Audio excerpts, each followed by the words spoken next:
Good morning. Am I loud enough or am I too loud? Am I just all right? Nancy says? I'm sorry, I've been watching that clock and I realized on my cell phone I'm 2 minutes late. That's unforgivable in the forum world. So, good morning, I'm Judy Ann Files. I'm one of the 4 facilitators for Montrose Forum. And for those of you that may not know, we have this every Wednesday morning from 8 o'clock until 9 o'clock. We've been doing it 14-some years. So, Kathy Healers, Barb Bynum, Phoebe Benziger, she's hiding up here. And Barbara Bynum is our 4th person. Anyway, if you ever have ideas of things you want to hear or see or whatever at forum, please let one of us know and get on our email list so you'll know ahead of time what it is that our program would be, and then you can pick or choose if you want to be with us or not. Sometimes even we want to choose to not be. And sometimes we can hardly wait. So obviously, this morning, we're going to talk about library collections and the community. And we have Sara and Amy here, and they are choosing to introduce themselves. So, enough for that, and let's go with this program.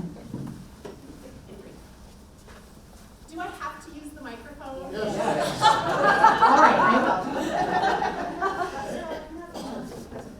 will. Okay. Great. Will there be feedback if we're too close to each other? I don't think so. So I'll just turn it up quickly. So thank you so much for inviting us to Forum. I love coming to the Forum, and I've presented at the Forum about the library before, and so I'm really grateful to be invited back. Thank you. So we were invited today to speak about a specific issue that has to do with our library, and that is about the library collection, so the books and other materials that we have in the library and what role the community plays in what the library has. But already today, we've already had questions about other library services, and so we'll try to kind of fit everything in, but if you have questions, we're hoping to leave a lot of time at the end to answer your questions. So questions that relate to our presentation today, or anything else that has to do with the library. So thanks again for having us. I'm very grateful to be here. Okay, so I'm gonna click and just quickly introduce myself. My name is Sara Rinne, and I am really almost a lifelong Montrosian. I was born and raised here, and I graduated from Montrose High School in 1998. And I've been working in libraries for almost 20 years now, and it never ceases to be a really wonderful and exciting place to spend my days. And I think that if you want to really learn about a community in an instant, just visit their library. And at any moment, our library really contains kind of a perfect cross-section of our community. And Montrose is a community of readers who really values their public library, and that makes me really proud. And I've always been really proud to work for our public library. So I'm going to pass it to Amy. Hi, so my name is Amy Dickinson. I'm the head of Teen Services. I am not a lifelong Montrose resident, so I don't have like that Montrose cred. I grew up in a military family, and we moved roughly every 1.5 to 2 years. So I lived in a bunch of different places growing up, and I basically just call home like wherever I'm living or wherever my family is living. But I do feel incredibly lucky to live here in Montrose. I moved here without ever having visited in May of 2020. I was going to visit when I was getting interviewed, and then the pandemic happened. So I never got a chance and just went for it, and I truly feel like I won the lottery ticket in life. And I feel similarly about being a librarian. I was an educator for about 15 years before I went back to school and got a degree in library and information science. And I can't honestly now imagine doing anything besides be a librarian. I think it's one of the most interesting and rewarding things a person can do. And like Sara said, I really love libraries because they don't really ask anything of their users or their patrons besides kind of a collective belief in a community institution. and a collective belief in access to information. So we are here to talk about the books in the library. And so we're going to start at the beginning, and that is how books get chosen for our collection. What we want you to understand is this is not an arbitrary process. A lot of evidence and consideration are placed on every single item that we add to our collection. And so we use, kind of three buckets of evidence and data when we choose items for the library collection. So we use reviews from critical sources such as Library Journal and Kirkus. We use popularity measures like bestseller lists. And we also have, we use a lot of data. So at our library, we have access to a collection analysis tool called Collection HQ, where we can kind of plug our whole library collection into that tool, and it will give us information about where maybe we are lacking in our collection and areas that we need to build up in order to keep our collections balanced. And then we also, maybe most importantly, consider what our community wants. So we look a lot at what is circulating in the library, so what checks out a lot, and what people in our community like to read. And finally, public libraries are different, and this is an important distinction, different from like school libraries or special libraries or academic libraries, in that our charge is to serve the needs of an entire community with all of its variations and complexity. And that's a really tall order for any institution to kind of be all things to all people, but that's what we strive for, and we do our best. So in the end, who actually chooses the books? So physical librarians choose the books, so we choose the books. And Sara mentioned some of the tools that librarians use to choose the books, but in addition to that, librarians also receive specialized training in collections development, both as a part of studies in library and information science and as an ongoing part of our work as librarians. And we do this, so in addition to this, we rely on really explicitly stated criteria in a collections development policy. We've brought lots of information for you here today, like good librarians. So there's an entire table there that's going to reference some of the things we talk about today. So we have the collections development policy over there if you want to read it. It's in its entirety. And in part, we rely on that explicit criteria to ensure that, and I'm going to read a tiny section of it, that we're reflecting the aspirations, attitudes, interests, issues, and ideals of a pluralistic society. So librarians are people just like everyone else. We have personal biases, we have our different backgrounds, our different experiences, and that's part of why we rely on policies and training to ensure that we're actually adequately representing a diverse community. And then in addition to that, our policies go through regular review, as some of the librarians and trustees and former trustees know. And part of that is to make sure that we're continuing to follow the guiding principles of libraries, and that we're following best practices in the field. And then again, that we are following the fundamental principles of the democratic right of all citizens to freely express their thoughts and ideas, both popular and unpopular. So, do books ever get removed from the library collection? And the short answer is yes. We actually remove books from the library collection all the time. And this process is called weeding. And it's a really important part of the collection development process. So the library doesn't have endless space. When we receive new books, we have to make room for those books. And so in order to make room, some books have to be removed. And just like there are meticulous methods and criteria for adding books to the collection, there are also really specific criteria for removing books from the collection. And we use a method to weed, and it's a very common method that most public libraries use, and it's called the CREW method.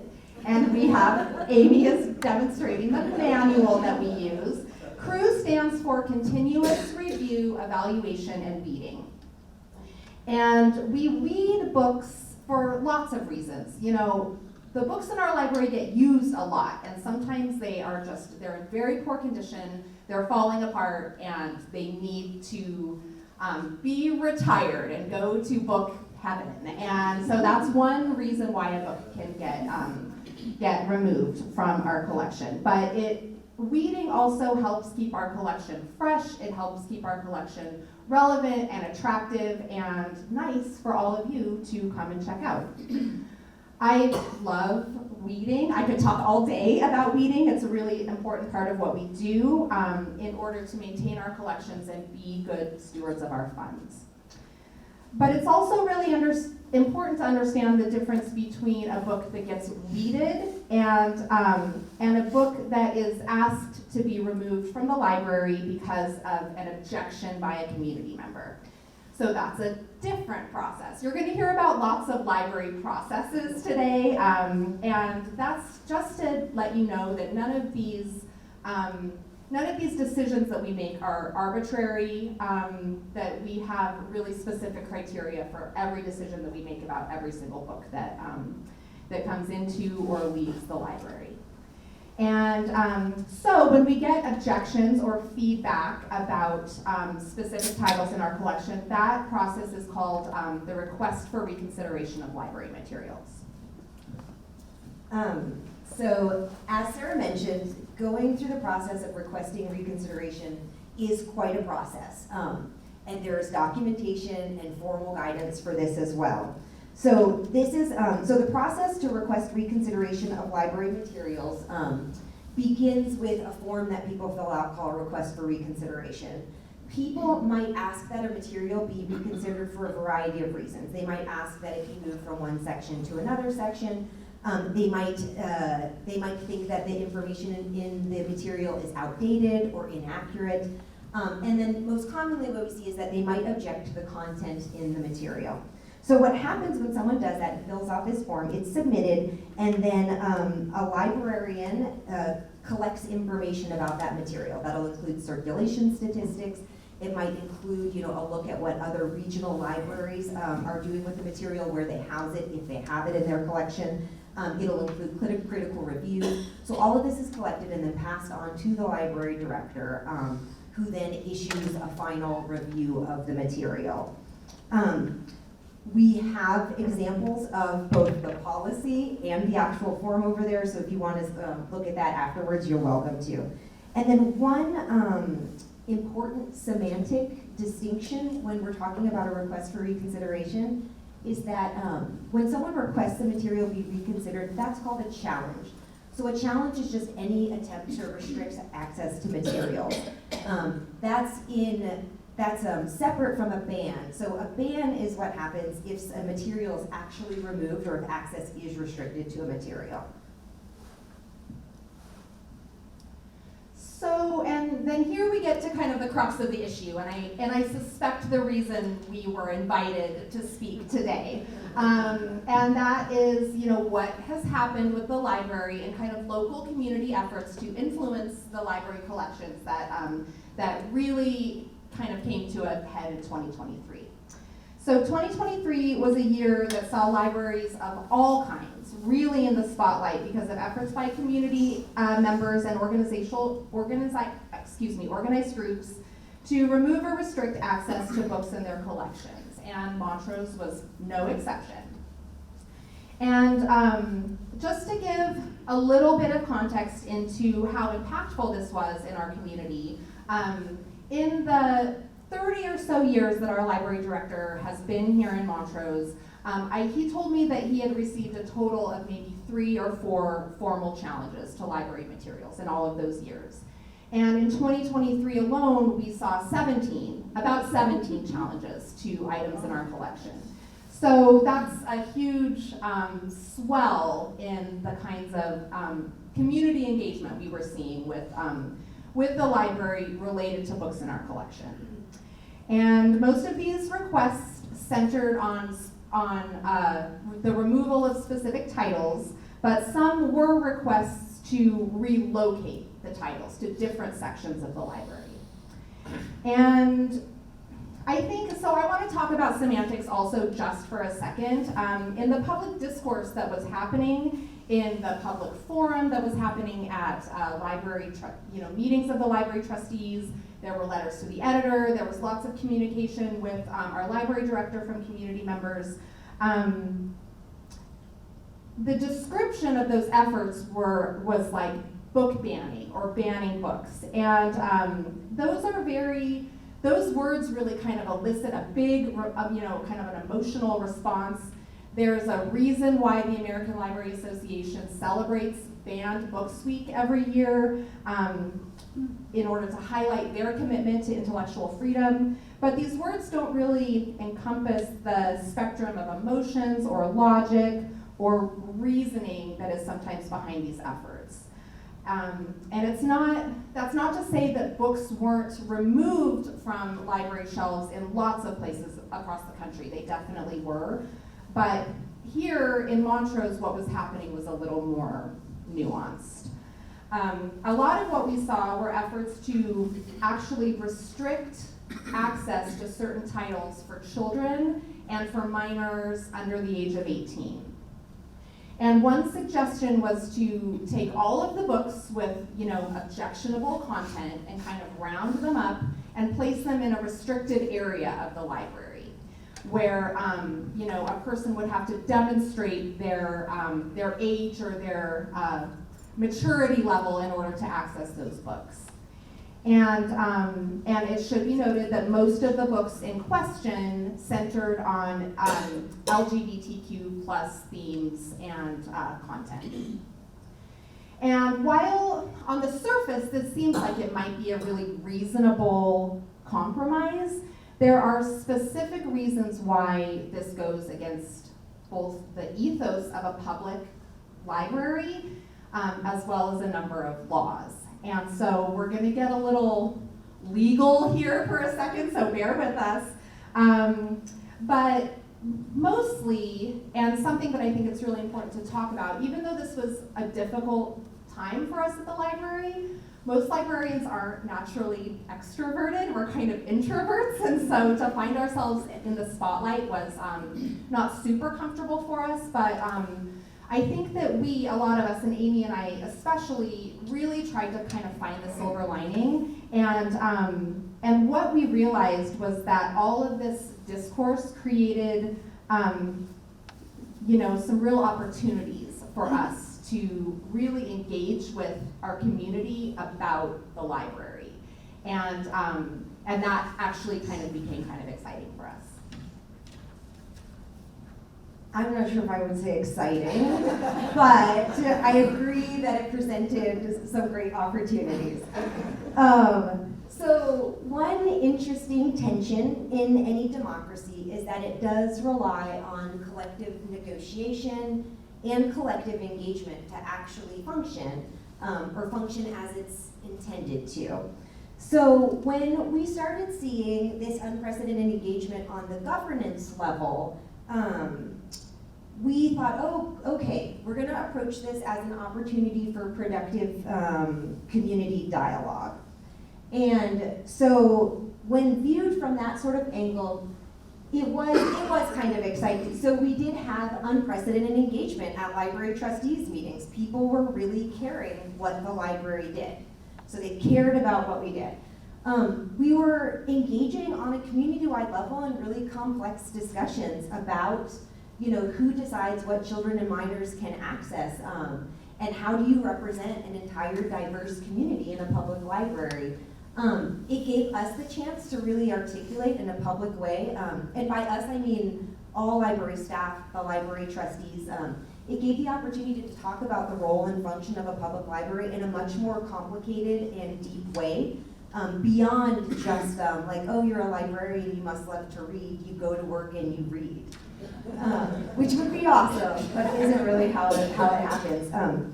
And then lastly, it really did reinforce the idea that books are powerful. It showed that people do think books matter, that books and literature and information matter. And that's a narrative that sometimes is actually challenged, especially in the internet age. So it reinforced that, this is something that's happened across time. Books and material have been challenged since the founding of the United States. So it just reinforced that they keep being a relevant and important cultural and social resource. So among all of the discourse and the kind of, very public, very emotional conversations that were happening, the library had to think of a way to respond.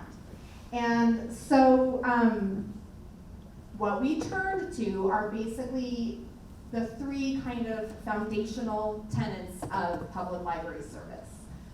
And what we, kind of return to is that we uphold First Amendment rights of all of our library's users. We abide by guidance from the American Library Association, and we take our responsibility to our community, and that means everyone in our community, really seriously. So in addition, so we did turn to those foundational tenets, and something that happened was that, in a sense, we had to become better librarians too, because we had to pay more attention to those foundational tenets of the right to access information, of the necessity of intellectual freedom and a democracy. And then we also had to look really closely at applications of the First Amendment in terms of legal precedent. And I bet the trustees, at least based on sort of what ended up happening, I bet that they feel similarly, that it was like really a chance to actually learn so much more about your role than you might not have otherwise. So I'm gonna read the text of the First Amendment right now. I have a feeling that many in this room have read it many times, but I'll just reiterate it here, because it is basically the foundation that we're building on with everything that comes next. So the First Amendment states, Congress shall make no law respecting an establishment of religion or prohibiting the free exercise thereof, or abridging the freedom of speech or of the press, or the right of the people peaceably to assemble and to petition the government for a redress of grievances. So the critical phrase here for libraries relates to freedoms of speech and press. The Supreme Court and lower courts have regularly extended First Amendment rights beyond just speakers to include recipients, and it encompasses the right to receive information and ideas. And this interpretation can actually be traced originally to a founding 1940s court case that involved the distribution of religious materials door to door. And in that case, a person's right to distribute this information was preserved, and that, in the justice's words, necessitated the reciprocal right to receive that information. Subsequent cases in the Supreme Court and the lower courts have grounded that principle in application and extended the application explicitly to minors as well.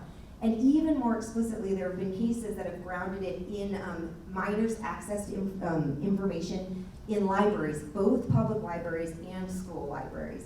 So I would honestly love to geek out and spend the rest of the time looking at the cases, but we're here to talk more generally. So we do have two documents for you over there if you are interested.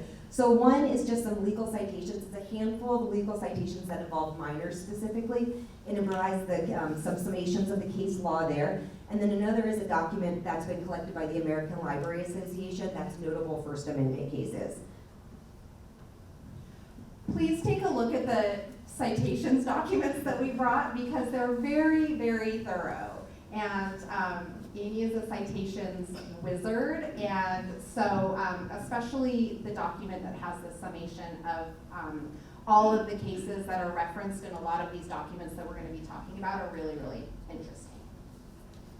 So we, in addition to upholding First Amendment rights of our library users, the Montrose Regional Library and libraries all across the country abide by guidance from the American Library Association. And the American Library Association relies on laws, many of which are cited in the documents provided, to ensure that their guidance is sound. So again, it's not arbitrary. This is all very much based in legal precedent. So the ALA, American Library Association, was officially formed in 1876. It's been around for a very long time. And its mission is to provide leadership for the development, promotion, and improvement of library and information services and the profession of librarianship in order to enhance learning and ensure access to information for all. And so two really important documents that the ALA publishes that we use in our library are the Library Bill of Rights and the Access to Library Resources and Services for Minors, an interpretation of the Library Bill of Rights. And we brought copies of both for you to take home if you'd like. So Article 5 of the Library Bill of Rights states that a person's right to use the library should not be denied or abridged because of origin, age, background, or views. And this guidance is rooted in the First Amendment, which we just all heard about and supported by case law examples. And what this boils down to is that we at the library do not have a legal or a professional right to make decisions regarding what any library user, regardless of their age, reads or asks for or views in the library. And that's regardless of our own personal feelings about the material. And when it comes to minors and children, that is a right that is solely reserved for their parents or their guardians. And that right does not extend to library staff. And not only would these kinds of judgments be contrary to our belief as librarians in the freedom to read and access materials in the library, but it would also violate the First Amendment rights of those patrons, even if they're kids. And so I think that this is really important, and it bears repeating, that the freedom to choose to read and view certain materials in the library is also the freedom to choose not to read or view certain materials in the library. Every reader has their book, and every book has its reader. And those are the second and third laws of library science, and they're basic foundations for how libraries operate and how librarians operate. We don't expect all readers to agree with and support every single book that we have in our collection. But we uphold the right of every reader in our community to find a book that is right for them at our library.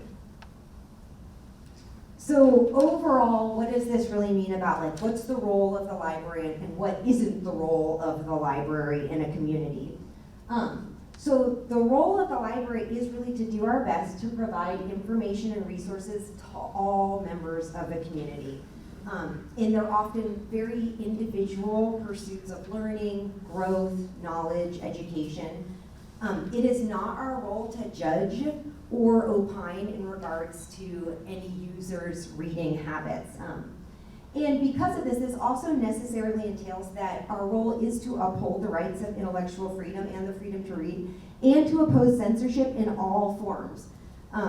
So that can sound really great and very just and like very easy, and it sounds very like American ethos, but it does mean that, we have to remember that that means we're also upholding a person's rights to pursue ideas with which we disagree, that we could personally disagree.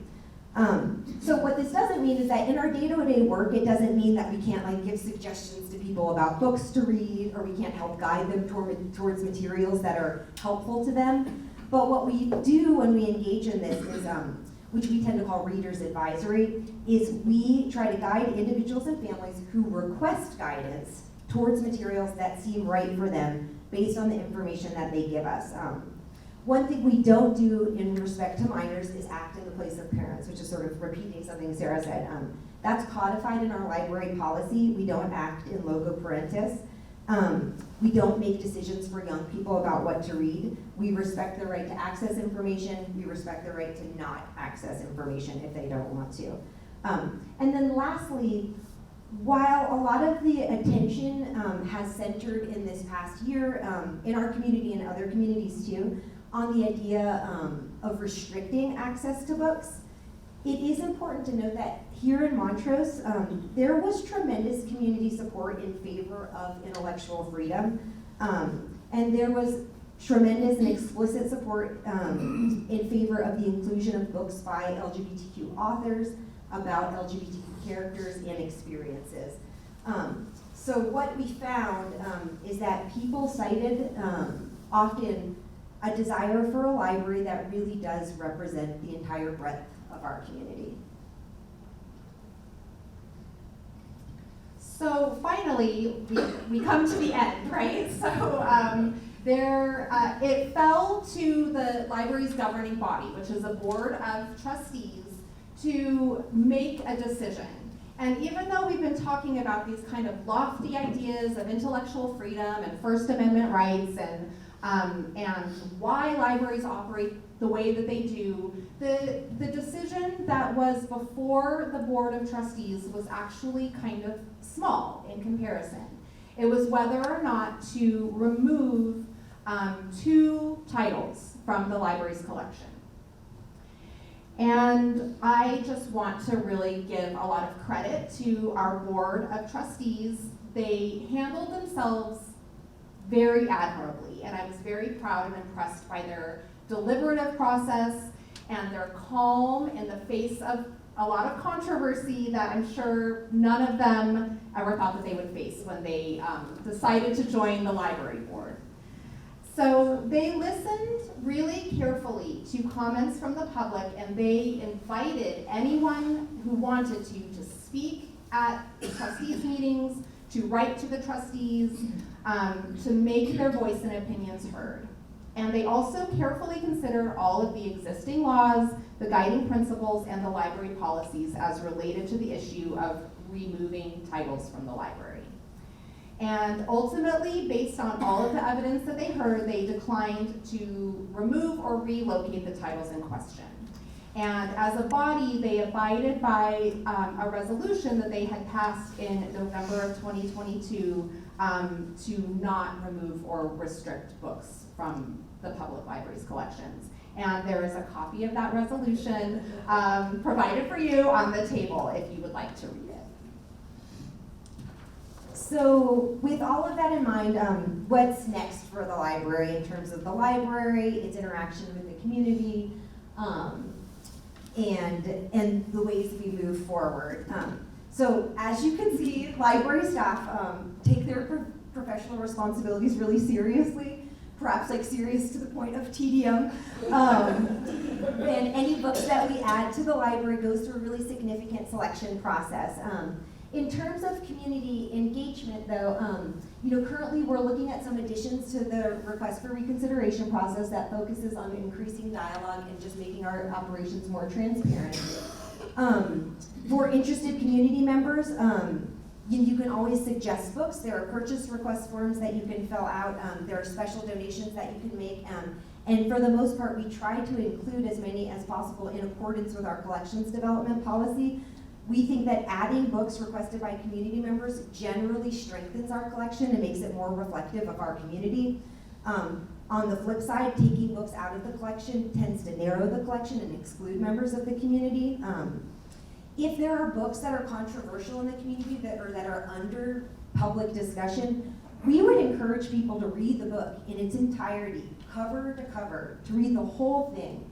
And we say this so sincerely, we would welcome people coming to talk to us about those books, no matter your opinion of them. It is, I guess, stereotypical, but we do love to talk about books. Like that's one of our favorite things as librarians. But we would definitely encourage looking at a work in its wholeness, and taking that pretty seriously. And then lastly, we are really committed to representing the entirety of the Montrose community in all its complexities, in all its differences, in all its diversity, and in all of its commonalities too. The more that we can engage our community in a collective enterprise that is the library, then, I mean, from our perspective, that just makes for a stronger community in general. So thank you.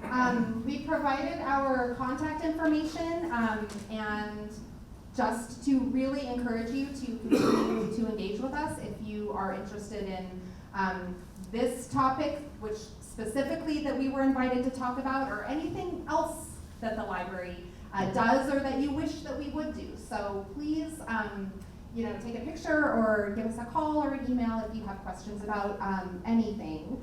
And thank you for your time and attention and for inviting us. And we intentionally wanted to wrap up a little early so that we would have lots of time to take your questions. So if anyone has questions, we are happy to try and answer them. Thank you, that was amazing.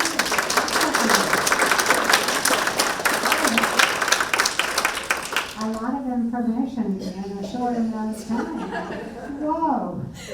Okay, as with our usual policy, we need you to use the mic if you want to ask a question, so that we can make sure we're heard on the video and everybody else in the room can hear. So, who has questions? My name is Karen Dunlap, and my mother was a local historian here. She wrote several books on the area. She wrote for the Daily Press, the historic stuff that happened way back when. And so it's kind of in our blood. But I had a phone call last night from this lady, and a friend had called her, that they found one of her history books in the trash here at the library. And hearing that they're getting rid of books, it kind of set off a thing for them. So they called me to see, to check into it. And, my word is, if you don't want the history books, in your library, just call me and I will take them. Because I get phone calls periodically for them. They're very hard to come by at this point. They are. And, so I don't know, are you getting rid of them? Did you guys throw that book away? So we have all of Donna Freeman's books in our collection at the library, and they're such useful tools. We use them all the time. Okay. So we have them both in the Colorado room, where they are preserved and can't circulate, as well as in our regular stacks in the 900s, where they can circulate. I'm not aware of the book in question, and so I don't know if there was a book that was weeded for condition, but I can say, just based on the fact that I have referenced your mother's books so many times when answering questions about local history, that unless it was falling apart, that's the only reason I can think of that we would Well, have they said it that wasn't book. in that out of shape, so was it the Smith Ranch? Did Uh-huh. you get rid of that one? I like I said, I don't know if I weeded that book or not. I can certainly Well, follow any of up, them that yeah. you decide to get rid of, regardless of the condition, just give me a call and I'll take it out of your hands. Sure, we'd be happy to. Thank you for that. And but yes, if you ever want to know about Montrose history, please read Donna Freeman's books. They're You can wonderful. also come to me, because I have a lot of them too. So where do weeded books go? Yeah, so that's a great question. So it will depend. So one of the things, when we've decided to weed a book, the first thing we check is an organization called Better World Books, which you can send the books to. They give you we get a small source of revenue from that, and then the books go to recirculate in other parts of the world. If we can't send it to Better World Books, it goes to the Friends of the Library. They evaluate the condition of the book and the content of the book, and then they choose whether to put it into the Friends of the Library book sale. Those funds, so funds generated from the Friends of the Library book sale, which are really incredible. We have an incredible Friends of the Library organization here, and it funds so many of the things that we do at the library. So that would be the secondary home for weeded books. If they decide that due to condition or due to age or irrelevance, like if it's like a 1990s Microsoft Office book, for example, that it's not suitable, it's not something that we could sell in the Friends of the Library, then books actually can just be physically recycled.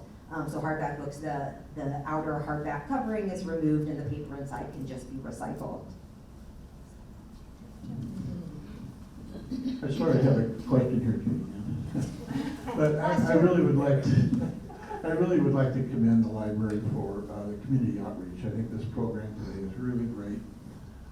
We did have a situation come up about appropriate materials for children and what should be in the library, and I think with the direction of Paul Palladino, the library board, and the staff, I think you diffuse something that really is not it seems to me like an issue anymore. The question I have for you, though, is on your community outreach, and that's like specifically your bookmobile. And you get out to areas that are beyond normal services for, for youth and families and things like that. If you run across any kind of an issue with respect to like child abuse or mental health or family problems like that, is there a process that a personnel has to report that to see that appropriate services are taken care of and given to these people? So that is a really good question.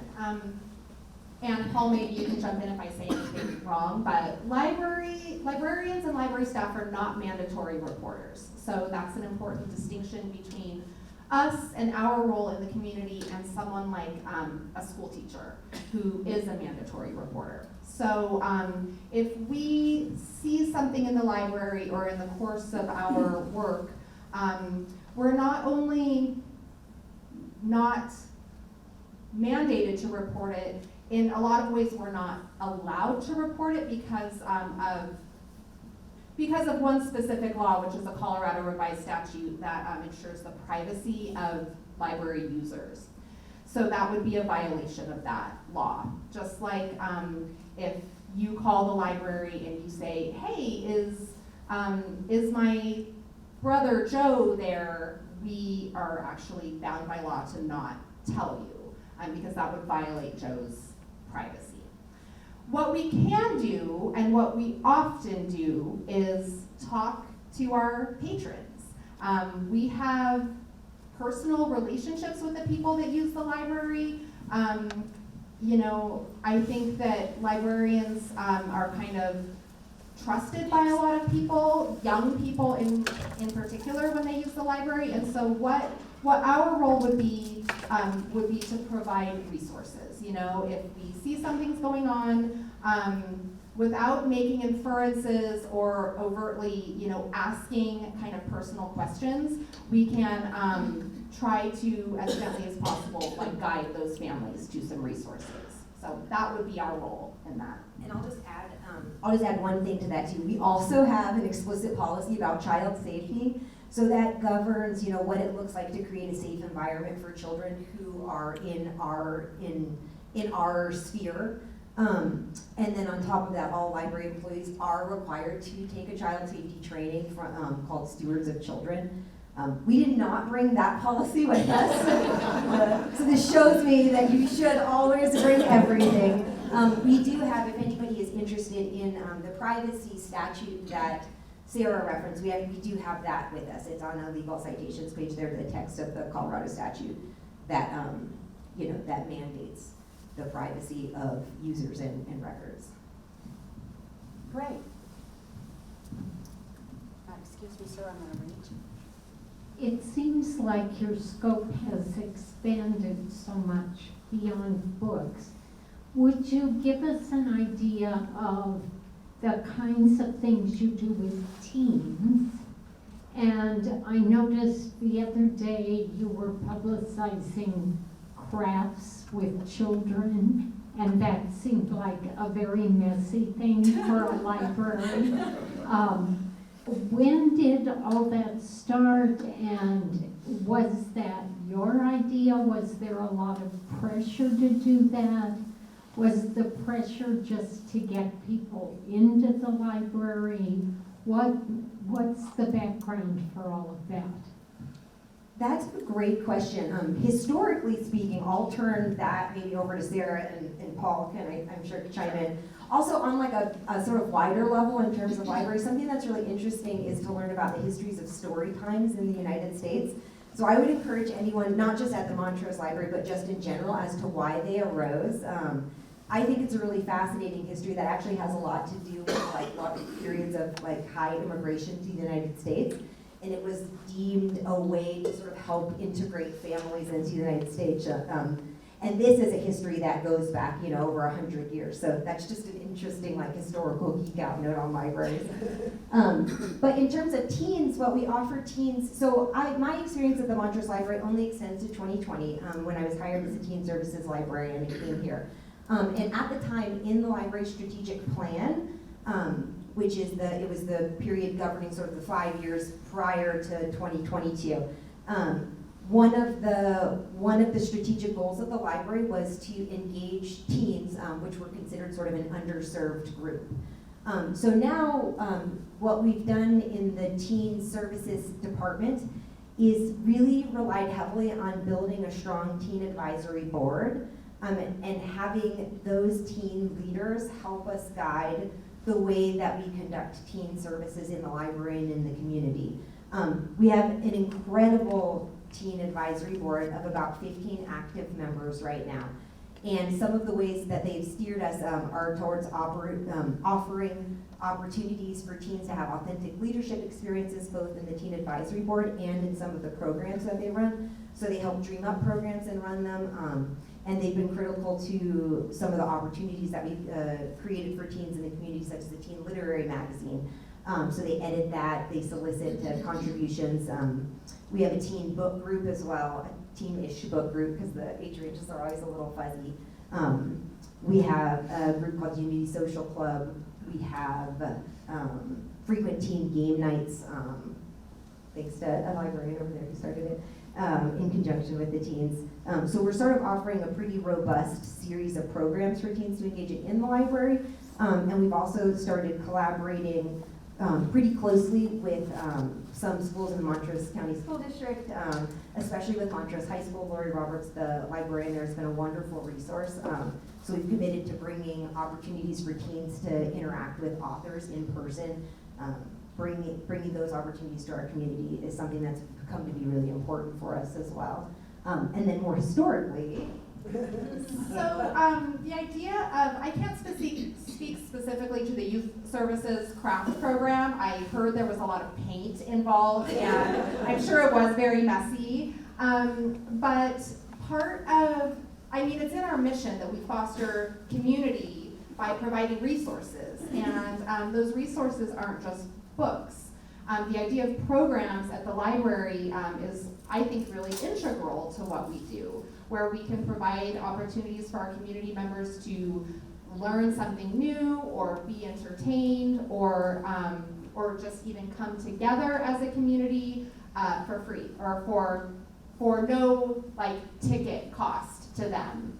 Obviously, nothing at the library is free, and we all support the library in various ways financially, but that's our, that's part of our mission as well, is providing those opportunities for our community to come together and learn or have fun, in that sort of way.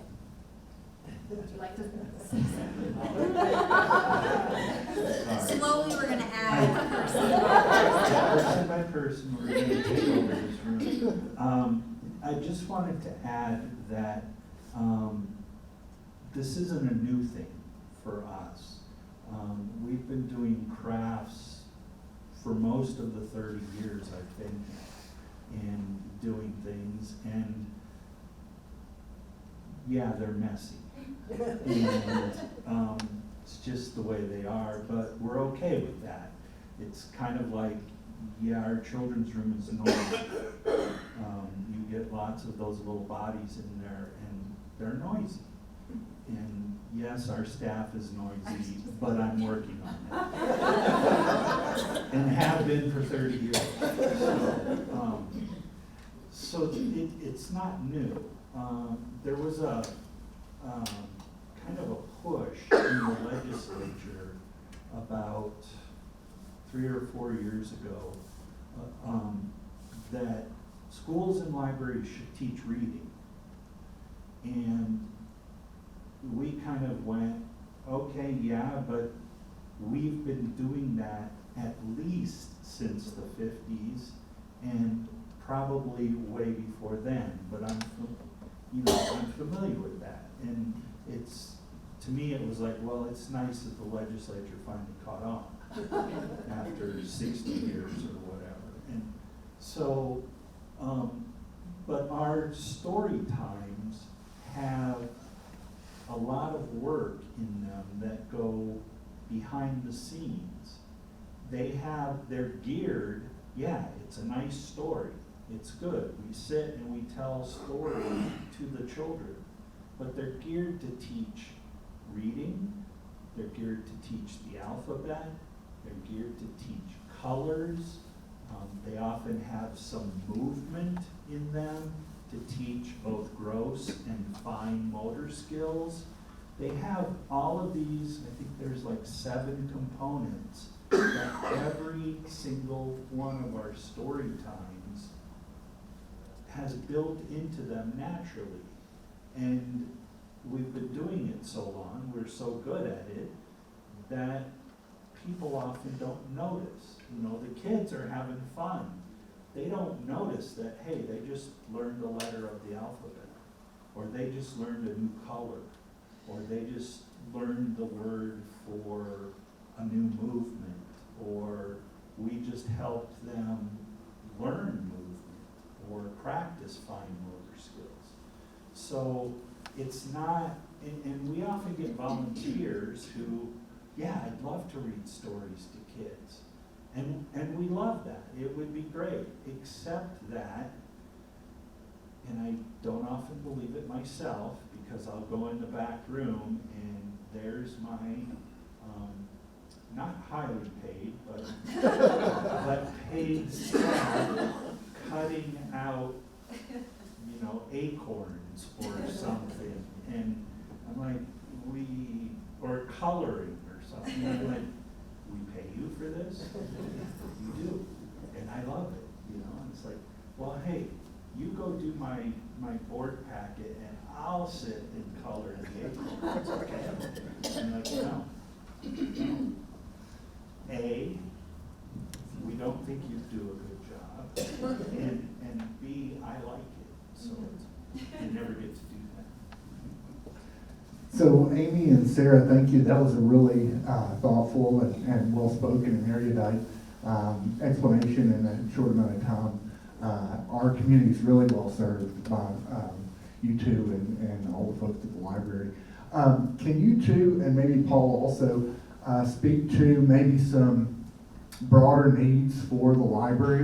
You spoke briefly about strategic planning, but are there any facility needs? Are there any broad? We all support the library in various ways, but are there any broader ways that we can hear about initiatives for the library? Thank you for asking that. That's a great question. We are outgrowing our building, and so that could maybe be a need in the near future. Paul, do you want to talk about that? So there's always needs, great and small. And we do a fair bit of grant writing and fundraising to provide those needs. I know most of the children's summer reading program performers are funded by the proceeds from the Friends of the Library sale, book sale. So we'd love it if you would come and take some of those books from them. We often see them again and again and again, but it works out for us. You know, the Friends grant us anywhere from $15,000 to $45,000, $50,000 every year. So it's a good revenue stream. As Sara mentioned, we built our library for 25 years capacity. We're overachievers, so we kind of hit that mark at year 20. We've purchased an annex building, which is 9,000 square feet. We house our delivery and bookmobile vehicles there. Our vehicle fleet, we call it now. So I never thought I'd be a fleet owner, but I am, or I care for one anyway. Our core department, which does our library book processing and things, is located out there. We initially put about a third of our staff out there because we were in, and the amazing thing was, about a month after a third of our staff moved out there, you couldn't tell at the main library. Everything just kind of expanded to fill the space. For example, we belong to Marmot, and Marmot has a courier system. And we used to get, prior to Marmot, we'd get 2 to 3 interlibrary loan tubs full of books a day. Now we're up to 15 to 20, sometimes 25. And sorting and figuring all of that out takes a lot of space.